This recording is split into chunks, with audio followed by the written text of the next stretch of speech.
आज के हालात में और अभी तक का पोल का ट्रेंड देखते हुए आपको लगता है 19 बीजेपी रिपीट कर सकती है और क्लियर मेजॉरिटी कहीं नहीं जा रही? 10-5 सीटें ऊपर नीचे की बात अलग है, उससे ज्यादा नहीं। हाँ, उससे ज्यादा नहीं। हर्षवर्धन त्रिपाठी जी। नहीं, मुझे लगता है कि जब ओपिनियन पोल्स की हम बात करते हैं तो जो उसके नाम में भी है वो दिशा बताता है कि किस तरफ लोगों की सोच कैसी है। और एक बात जो बार बार कही जा रही थी, विशेष करके राहुल गांधी अपने भाषणों में बोलते हैं, संसद में बोलते थे, अब तो चूंकि डिस्क्वालीफाइड एमपी हो गए तो नहीं बोल पाते हैं, लेकिन वो कहते यही हैं कि देखिए मोदी ने देश का एकदम कबाड़ा कर दिया, बर्बाद कर दिया, इकोनॉमी खराब कर दी, जिसको हम एक्सटर्नल अफेयर्स मैटर्स कहते हैं उसमें कुछ नहीं कर पाए। लेकिन जब ओपिनियन पोल में हम देखते हैं तो देश की जनता को लग रहा है कि नहीं, नरेंद्र मोदी ने बड़ा शानदार काम किया है, हमारी अर्थव्यवस्था बहुत बेहतर जा रही है। जब हम उसको देखते हैं तो वोट में कन्वर्ट होता हुआ दिखता है। और मुझे जो ज्यादा मतलब रोचक जो लगा, जो कल वाले सर्वे के हिस्से में, भारतीय जनता पार्टी अपनी सीटों पर कहीं भी पीछे जाती नहीं दिख रही है।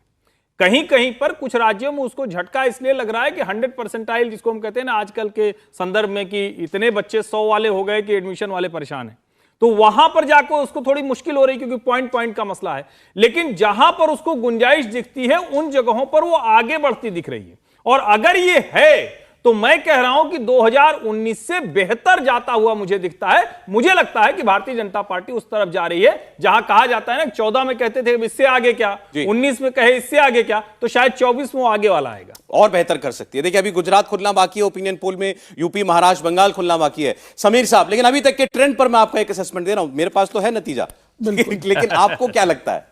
बिल्कुल, मुझे लग रहा है कि जो पब्लिक का मूड है फिलहाल जो जमीनी स्तर पे समझ में आ रहा है वही यह सर्वे रिफ्लेक्ट कर रहा है बेसिकली, कि जिस दिशा के अंदर ये जा रहा है सर्वे जो बता रहा है। तो मुझे ऐसा लग रहा है कि भारतीय जनता पार्टी को स्पष्ट बहुमत मिलेगा और 300 सीटें भारतीय जनता पार्टी फिर इस सर्वे के हिसाब से भी और वैसे भी 2024 के अंदर क्रॉस करेगी।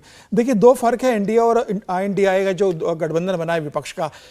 एनडीए के अंदर छोटे दल भारतीय जनता पार्टी के साथ इसलिए जुड़ रहे हैं कि भारतीय जनता पार्टी के कारण वो अपनी सीटें बढ़ा ले, और भारतीय जनता पार्टी तो मजबूत है ही, भारतीय जनता पार्टी के कारण दूसरे छोटे दल भी अपनी नैया पार कराना चाहते हैं लोकसभा चुनाव के अंदर। जबकि इंडिया में कांग्रेस की ऐसी स्थिति है कि आज कांग्रेस दूसरे दलों के सहारे चाहती है कि हम थोड़ा और मजबूत हो जाए। ठीक है, तो ये जो बड़ा फर्क है बेसिकली जमीनी स्तर पर दिखाई दे रहा है। मुझे लग रहा है कि ट्रेंड उसी हिसाब से चल रहे हैं, भारतीय जनता पार्टी स्पष्ट बहुमत की सरकार बनाएगी। चलिए मैं पहला राज्य आज इसका ओपिनियन पोल पार्ट 2 का पहला राज्य आपके सामने उसका नतीजा रखूं, जिससे जल्दी से पहले क्विक रिएक्शन आप लोगों के बीच में। पहले तो आप लोगों के पास सवाल है ना पूछने के लिए हमारे एक्सपर्ट्स के साथ, तो मुझे ये जानना है सबसे पहले, आप में से किसी को लगता है कि नरेंद्र मोदी को इस बार कोई चुनौती है, कोई फाइट है, कोई टफ फाइट है? नजर कोई चुनौती नहीं है, कोई चुनौती नहीं है। इतना बड़ा अलायंस बना है सामने 26 पार्टियों वाला, जीरो, कोई असर नहीं पड़ेगा उसका? नहीं पड़ेगा जी, कोई असर नहीं पड़ेगा, क्योंकि जो इंडिया अलायंस बना है इनके पास लीडरशिप की कमी है।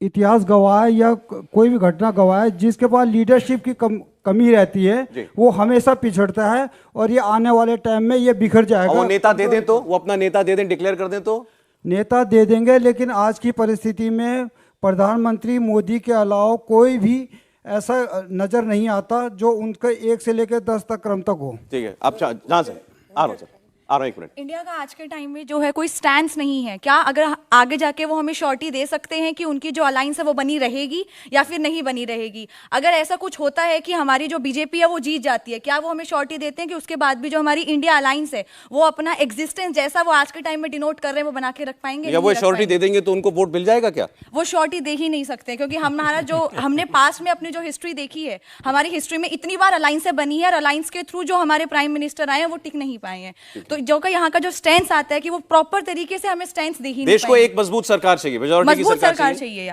चलिए ठीक है, तो ये कुछ राय अभी हमने जनता के बीच में से ली है। इंडिया टीवी हर वक्त हर जगह डाउनलोड करने के लिए सर्च करें India TV news Google play store या ऐप स्टोर पर।